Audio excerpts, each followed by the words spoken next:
YouTube is still the best way for a coach or an agency owner to book qualified calls while you run the business. So why is your channel not getting the traffic it deserves? I've looked under the hood of a lot of those channels, and it's rarely about expertise or effort. It's always the same 5 mistakes on repeat. And most business owners can spot a single one on their own channel. So stick with me and you're gonna catch all 5 of those mistakes on your channel, plus how to fix each one of them. But real quick context so you know that I'm not guessing this information. I run the entire back end of YouTube channels for coaches and agency owners. For example, I've handled Travis Marziani's channel end to end since early 2024, and I've helped him generate over $100,000 a month from organic content on YouTube. He films, I do the rest.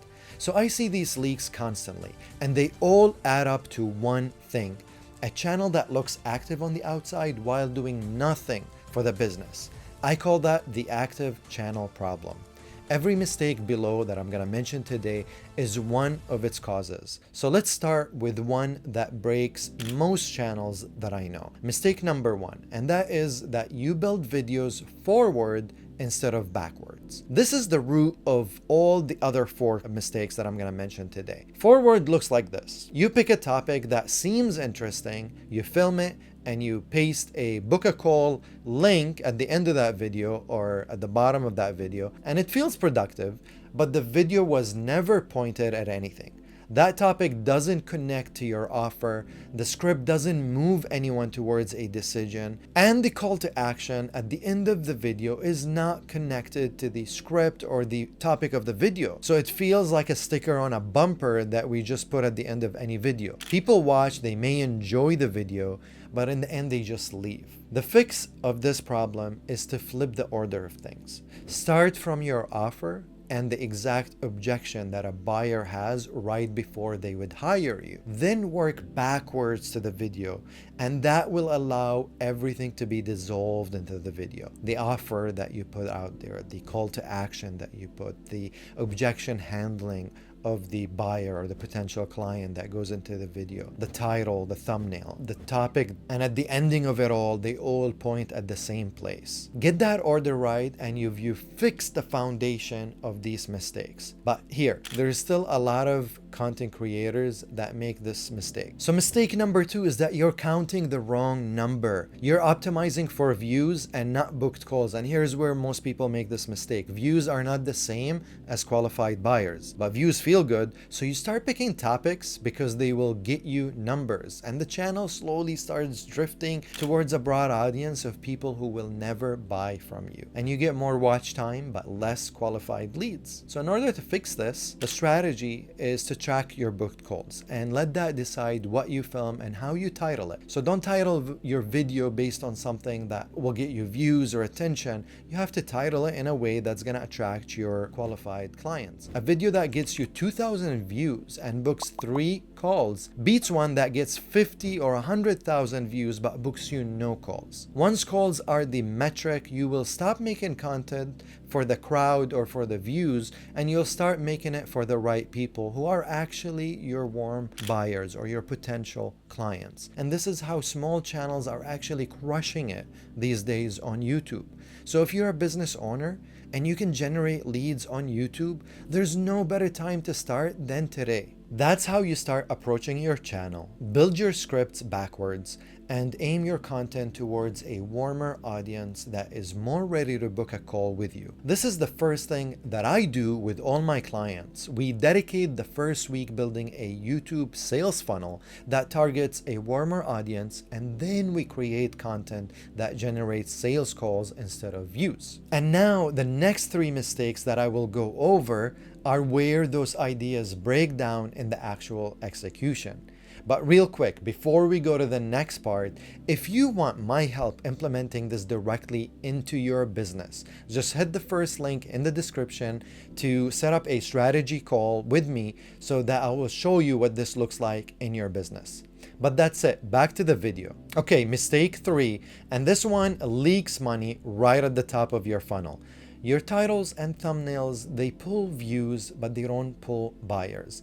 This is a sneaky one because it looks like success. The thumbnails works, the click-through rate is high, you feel good. Then you look closer and the clicks are coming from hobbyists, other creators, and people who want free tips, but they will never act on it. A wrong click will actually cost you because it tells YouTube to show the video to more people just like them. And to fix this problem is to title for the buyers, to choose thumbnails that are going to attract your warm leads. Write it the way your ideal client would type it into a search engine when they're frustrated and they're looking for a fix to fix their problem. Even if that shrinks your audience, you don't need millions of views, you need few hundred people who can actually convert into buyers. Pull in the right person and you've won half the battle. Then the script has to do something with them. That's mistake number 4. Your scripts inform, but they never guide. And most business videos are free lectures these days. They deliver good information. I'm not saying they don't deliver good info, but the viewer nods, they learn something, and closes the tab a little smarter and no closer to hiring you or booking a call with you.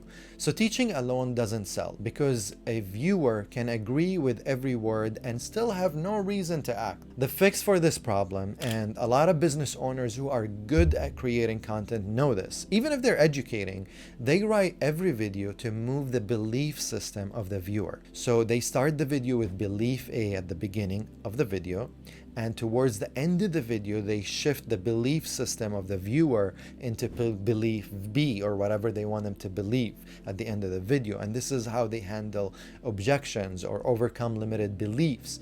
But by the end of the video, the viewer or that warm audience has actually believes or trusts that business owner that it can help them solve their business issue or their problem at their business. So that's how it starts moving people down the sales funnel, and your YouTube channel becomes a content sales funnel instead of just scattered topics or educational topics.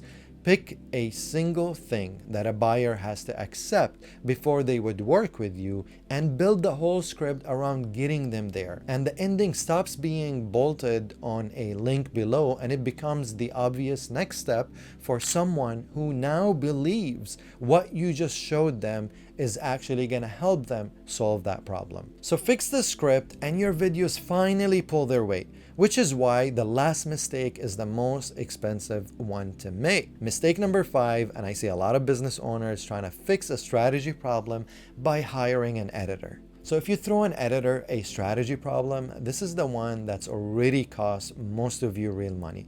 It makes sense on paper, the videos didn't work, so you figure they need to look better. You hire someone to make them prettier. And it does matter, hiring an editor does matter, but 6 months later, the production is sharper and the business is exactly where it was because editing was never the problem. A cleaner cut of a video that's built forward, aimed at views, and teaches without leading still doesn't book calls. The fix is to sort the strategy first and treat production issues after. To make it concrete, one of my clients, Travis Marziani, films about 4 hours a month, and I handle everything else for him because doing content correctly for your business doesn't mean more effort. And Travis attributes over $100,000 a month to his business from a strategically run channel. His words were that I understand how to use YouTube as a marketing tool, not just a content platform. Weren't just coming in as an editor or just a scriptwriter. You came in understanding strategy. You understood how to use YouTube as a marketing tool, not just a content platform. And that's a big difference. So to recap everything that you've learned today, the 5 mistakes that everyone is making is building forward instead of backwards, counting views instead of calls, titling for viewers instead of buyers, teaching without creating a reason for the views to act, and the last one is reaching for an editor when the problem was strategy. Same issues every time. None of them are about working harder or posting more. They're about whether the channel is wired to your business at all. You can fix all 5 of these mistakes yourself from what I just gave you, and plenty of people will.